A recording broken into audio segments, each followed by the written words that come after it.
mito, que isso na verdade é um mito. Vamos ver o que vai acontecer. Se alguém conhece esse filme, não antecipe o final, por favor. Esse filme, que tem esse título, Zeitgeist, ele fez algum sucesso. Espera, alguém conhece? Alguém já ouviu? Não? Que bom. Não, porque aí dá bem certinho assim. Ele é como se fosse um documentário, assim, tá? Que teve muita circulação nas redes sociais há uns 5, 4 anos atrás, mais ou menos assim. E ele é dividido em 3 partes. A primeira parte dele é uma compilação assim, que tenta argumentar sobre a visão do autor, né, assim, a respeito do cristianismo. O que ele pensa a respeito do cristianismo. Não tem áudio, mas não precisa. Eu trouxe com legenda já para isso. Aí só vamos ver se vocês enxergam as legendas, de repente conseguem ler ali? Mais ou menos. Mais ou menos? Vamos tentar apagar a luz. Apagar tudo, tá bom? Apagar a luz. Pode apagar a luz. Vai apagar tudo, tá? Porque só apaga tudo. Tem que bater, não consegue instante. Eu acho que a gente não tem que ter medo que evidências venham enfraquecer a nossa fé. A gente acredita que Jesus é uma realidade. Evidências ou eventos que aconteceram de fato na história podem ser teorias falsas, mas eventos que aconteceram na história nunca vão ser contrários a isso. A gente acha que vão ser porque tem alguma coisa errada com o que a gente está pensando. Correto? E aí a gente tem que pensar um pouquinho, se a gente tem esse medo, não vou olhar muito aí, que eu vejo que o cristianismo não é bem verdade. Né? Bom, como é que a gente pode ter esse medo? Esse medo acho que não pode existir. E aí por que a gente está na igreja? Porque é conveniente. E se é conveniente, se eu estou na igreja porque é conveniente, eu vou querer trazer uma pessoa num outro ambiente para a igreja, por conveniência, sendo que para ela aquele ambiente é o conveniente. Então, não tem nem moral, não tem nem o que dizer para uma outra pessoa se a gente mesmo está numa situação intermediária. Só uma dúvida. Teve alguém que já rebateu esse livro já? Teve.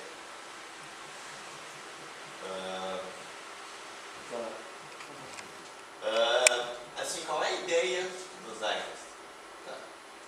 Uma das coisas que eu vou fazer agora é que que a história de Jesus Cristo, como a gente conhece, seria um mito. Essa é o que o filme quer passar. Essa é a lógica dele. E seria uma adaptação judaica da adoração aos astros. Né? Então, qual é a ideia do autor do filme? Que toda a história do cristianismo é uma antropomorfização, sei lá, da história da adoração aos astros. Seja na figura de Jesus, seja na figura de Horus, seja na figura... Vai mudando conforme a época, o local, né, a cultura, mas seria tudo uma diferente maneira de contar ciclos de sol, de estrelas e coisas assim. Porém, para fazer essa afirmação, o autor ele tem 2 premissas, ou seja, 2 ideias pré-concebidas assim, que são essenciais para ser teoria dele. Tá? Uma é que judeus pegaram coisas emprestadas de religiões pagãs, ou seja, que eles foram influenciados por religiões pagãs. Isso é uma premissa dele, senão não poderia afirmar que o cristianismo é uma adaptação dessa adoração aos astros. E que Jesus é um mito total. Que nunca existiu, que nem mesmo o homem, né? Assim, que é completamente legendário, do início ao fim. Assim, seria uma história completamente legendária. E o modo de argumentação dele é o paralelismo. Vocês repararam? Apresentar coisas que são, de acordo com o que ele apresentou ali, similares demais para ser simplesmente coincidência, que aquelas coisas muito são parecidas. Um exemplo de similaridades excessivas é eu e meu irmão gêmeo. Gente, nós somos ali muito parecidos para ser 2 pessoas que não são parentes. É mais ou menos a mesma ideia do eu sou da direita. É mais ou menos para a ideia dele. Ele apresenta coisas parecidas e para tentar trazer a intuição de quem está olhando. Mas é parecido demais. Sabe? Não pode ser um acaso. aí a minha proposta é a gente, nos próximos minutos, assim, na nossa conversa, tentar avaliar um pouco disso e ver qual a conclusão que a gente chega. Então, o filme advoga essa ideia, né, de que Jesus nunca existiu, é uma figura completamente legendária. Um site muito legal para ler sobre isso é esse link aqui, eu posso passar a apresentação para o Felipe depois, assim, tem vários artigos sobre isso. Infelizmente eles são em inglês, mas eu estou trabalhando na tradução deles, assim, então espero logo poder disponibilizar esses materiais para vocês, mas eu vou dar outros links também. Mas o que eu vou falar agora, assim, que eu vou compartilhar com vocês, são alguns autores não cristãos, historiadores, né, não cristãos, e o foco deles, eu vou deixar bem claro, é o registro histórico de reinados e povos. Eles não eram cristãos, eles não queriam contar a história de Jesus, eles queriam contar o que estava acontecendo na época que eles viveram, que era lá no primeiro século. Os textos desses autores, que não teriam nenhuma motivação para defender o cristianismo, aliás, muitos pelo contrário, eles atestam a existência de Jesus e a veracidade de algumas coisas que a gente sabe, ou que a gente acredita que aconteceram na vida dele. E esses textos, assim, é bem importante ressaltar que eles mostram que o cristianismo surgiu na Judéia, né, centrado na vida e obra de Jesus, que teve uma coisa que teve origem nesse ponto, não teve uma origem anterior. E essa ideia de que Jesus nunca existiu é rejeitada, se não por todos, pela grande maioria dos estudiosos na área. A gente pode ver um pouquinho por quê. Só para vocês entenderem. Ali em cima, né, eu botei alguns autores seculares, vocês podem ver a data que eles viveram. Ali na maioria do primeiro século, um ou outro ali que aproximado um pouquinho depois. Todos eles, em algum momento das suas obras, nenhum desses caras era cristão. Todos eram não cristãos.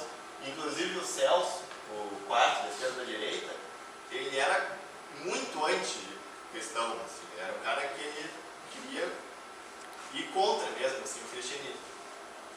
E nos registros desses autores, em que eles contam a história de um povo ou de uma época, acaba se encontrando trechos que comprovam uma coisa completamente fora da Bíblia, né? Fonte extra-bíblica, né? Assim, alguns fatos acerca de Jesus. Todos eles comprovam que Jesus existiu.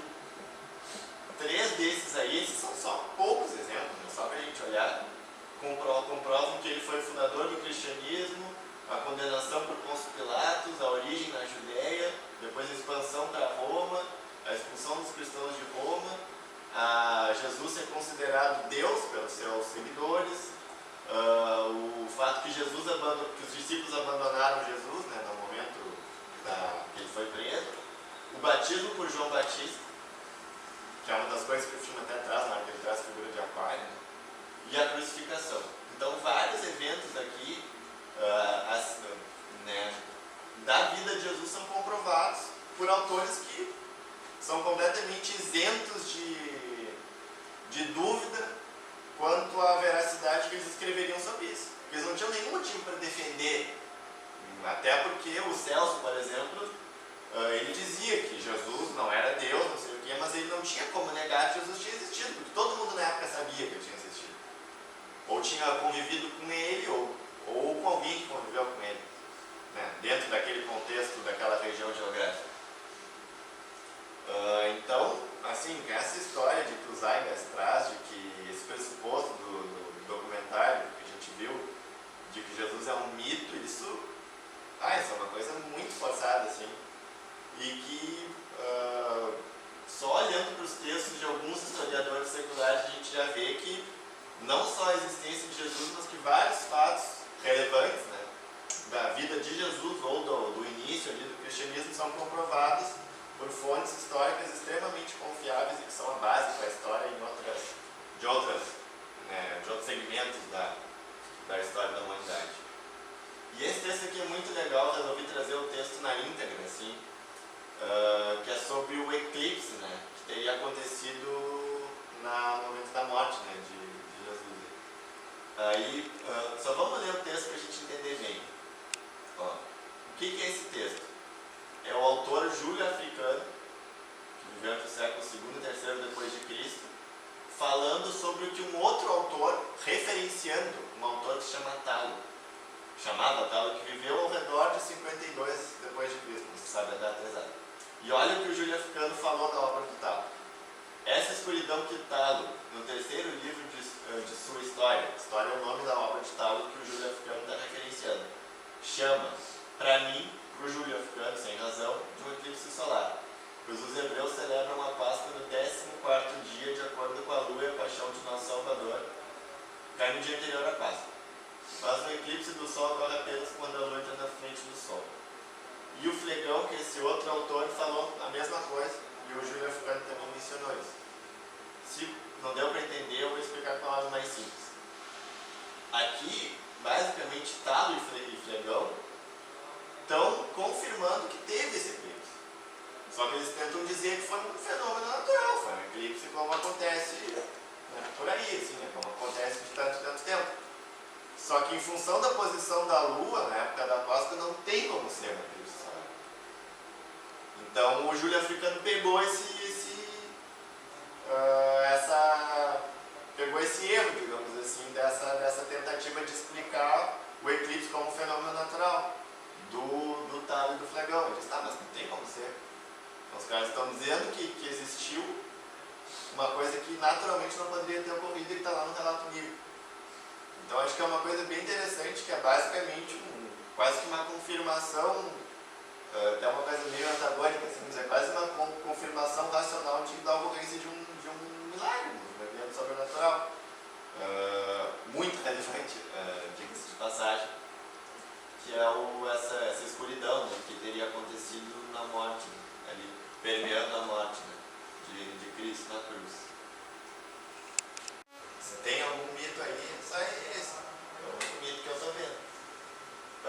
E eu acho que, eu não sei qual foi a impressão de vocês quando vocês assistiram o vídeo, até porque eu fui lendo, então não é tão impactante, até porque tem uma musiquinha que, querendo ou não, cara, né, fica mais ligado, assim, tá? Até quiserem olhar, depois eu mando o link para vocês.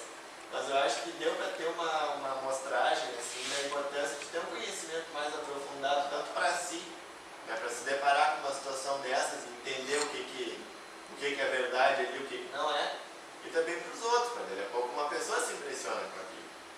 E tu é o cara que tu vai estar na parede, não é bem assim e tal. Agora, o ponto principal, assim, é o terceiro. Tá, é importante ter esse conhecimento, mas aí, assim, muito pouca gente vai estar interessada em buscar isso para si. As pessoas não querem saber se as coisas são verdade ou não. Se eu não sou cristão, eu vou ver os Zeitgeist e eu vou acreditar, porque me convém acreditar. Entendeu? E muita gente vai ver aquilo, o cara tem uma argumentação legal, um jeito de apresentar as coisas interessantes, visuais e tal, né? E a galera manda aquilo no Facebook como se fosse verdade. Como aquilo ali, o troço mais científico que eu já vi na minha vida. Então, esse tipo de coisa, assim, não interessa tanto a credibilidade, interessa mais o quão polêmico o troço é. Isso é o que bomba nas redes sociais, assim. Então eu acho que é importante a gente ter isso em mente e estar preparado, porque esse tipo de coisa tende a se disseminar muito, né, nos meios de comunicação. E eu acho que assim, né? Então, a gente não tem como estar pronto para tudo possível, assim, né? Tem muita coisa para a gente saber, para fazer, seja no trabalho, seja dentro da própria religião, mas que na medida do possível, através de reuniões que vocês fazem, por exemplo, que a gente busque, né? Que busquemos nos preparar para derrubar essas falsas argumentações. Até porque pode ser o único jeito de chamar a atenção de algumas pessoas. Tem pessoas que, se tu chegar falando direto de Jesus, da salvação, que é o que essa pessoa precisa, de passagem, ela não vai dar ouvido. Mas, de repente, tu chega com uma outra conversa, por exemplo, derrubando os Zeitgeist, a pessoa, opa, peraí, esse cara sabe o que ele está falando. E ele vai te dar ouvidos para algo que tu realmente quer falar para ela. Tu não quer, eu não estou nem aí com os Zeitgeist, só que se eu precisar derrubar esse documentário para que uma pessoa me ouça, então, falando da verdadeira mensagem, então eu vou fazer isso.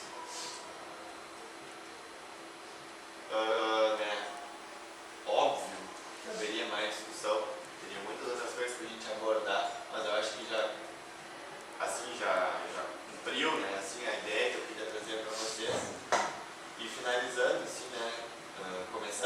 finalizar, na verdade. Só queria trazer essa ideia, né? Reforçar de que estudos e leituras de cunho mais técnico, mais científico, elas não concedem a salvação. Concede a salvação, a gente, todos nós sabemos o que é.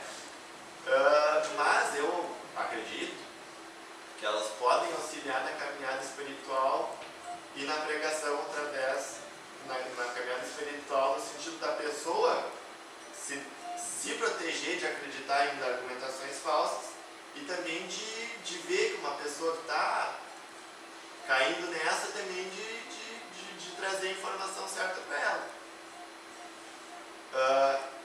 Um outro ponto importante é que essas leituras elas auxiliam na compreensão de textos, os próprios textos bíblicos e de outros textos relacionados, e até o entendimento da vida e obra de Jesus como algo concreto. Eu vejo, assim, isso é uma experiência minha, não sei o que vocês acham disso, mas às vezes eu vejo que a gente fala de Jesus e reza e canta meio que como se fosse uma lenda, assim, eu não sei, às vezes eu vejo que falta enxergar Jesus como uma coisa concreta, assim, como uma coisa que realmente aconteceu e que realmente acontece, que está presente na nossa vida e não como uma história que a gente lê e que tá legal, lê, agora eu vou dormir bem hoje, sabe? E eu acho que esse caminho, né, pode ser uma das poucas vias de entrada, vamos dizer assim, para falar sobre Jesus com determinado tipo de pessoa. Daqui a pouco pessoas que têm mais essa orientação mais científica do que outras. E eu acho que assim, se fala muito, né, que para uma pessoa se converter o Espírito Santo tem que agir, que não adianta, eu posso fazer o que eu quiser. O que eu acho sobre isso é o seguinte, mas essa é uma opinião completamente pessoal. Eu acho que a gente tem que confiar sempre em Deus, confiar no poder do Espírito Santo, mas não nos isentarmos de nos esforçarmos para fazer o nosso melhor para sermos instrumentos de Deus. Eu acho que é muito fácil a gente dizer não, pois o Espírito vai agir. Eu acho que a gente tem que confiar nisso, mas então se o Espírito vai agir, eu fico em casa. Né? Sim. Então eu acho que a gente tem que querer ser instrumento de Deus, querer que Deus age através da gente, botando a mão na massa, nos esforçando, talvez nem todos através de uma abordagem mais técnica, talvez de outras formas, mas não nos isentando, não nos eximindo do serviço, né, do trabalho, do esforço. A primeira pergunta que eu fiz, né, quem acredita no mito, todo mundo levantou a mão. Eu não acredito no mito, porque eu acredito em Jesus. Jesus não é um mito, nunca vai ser um mito. E a minha mensagem final é que acreditemos na verdade concreta, que é o cristianismo, e a disseminemos para todos, valendo-nos também de questões técnicas e científicas quando conveniente. Deixo o versículo que eu escolhi como final, o meu e-mail, né, para o pessoal ter contato. E agradeço demais pela atenção, pela oportunidade de estar aqui com vocês e estou aberto para a gente discutir um pouquinho mais.